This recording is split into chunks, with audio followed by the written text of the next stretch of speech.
Inirekomenda naman ng Board of Inquiry na ituloy ng mga kinaukulang ahensya ng gobyerno ang investigasyon sa engkwentro at tukuyin ang pananagutang kriminal at administratibo ng mga nasasangkot na opisyal pati na ng MILF.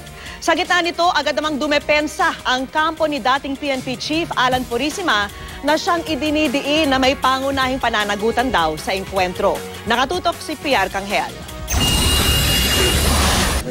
Hawak na ng DILG ang report ng Board of Inquiry tungkol sa Oplan Exodus na ikinamatay ng 44 na Special Action Force Commandos. Magpapadala si Secretary Mar Rojas ng kopya sa Malacanang, sa Senado at Kamara, pati na sa Department of Justice at Office of the Ombudsman. Hindi naman sinisikreto ito, nasa publiko ito. Ipapadala ito sa mga nakatakdang otoridad.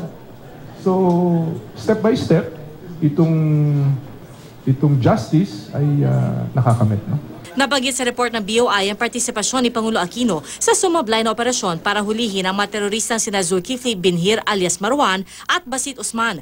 Nakasaad na nilabag ni Aquino, resigned PNP Chief Alan Purisima at dating SAF Commander Getulio Napeñas ang PNP Chain of Command nang sila-sila lang ang nag-usap sa operasyon at hindi sinabihan sina DILG Secretary Mar Rojas at PNP OIC Leonardo Espina. Sinabi rin dito na si Pangulo Aquino ang nagbigay ng go signal para sa Oplan Exodus at pinayagan daw nito ang pagsali ni Purisima sa usapan kahit na suspendido ito noong panahong yon. Sabi ng palasyo, hindi kailangang hintayin ang komento ng Pangulo bago aksyonan ng mga ahensyang nag-iimbestiga. Ang malinaw na ipaliwanag na raw ni Rojas na walang pananagutan ng Pangulo sa insidente. Very clearly, he stated the reasons why the President is not liable, does not have any liability in the entire affair. And the President has also said as much in the past few times that he has been able to make his thoughts known. Ayon kay Rojas, si Purisima ang may pangunahing pananagutan sa insidente base sa report ng BOI. Sa inilabas na payag na abogado ni Purisima, mukhang pinangungunahan ni Rojas ang kaso. Huwag daw muna magsagawa ng konklusyon. Fact-finding lamang daw ang ginawa ng BOI at iba ang proseso para sa paghahanap ng pananagutan.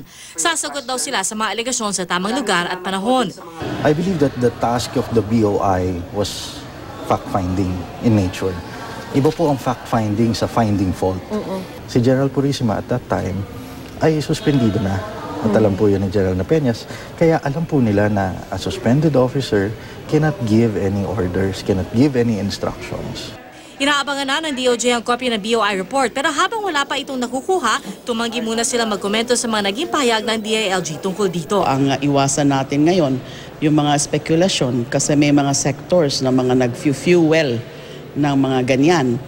Nakatakda naman magsumite ang MILF ng resulta ng kanilang investigasyon sa susunod na linggo sa International Monitoring Team. PR Kanghel, nakatutok, 24 oras.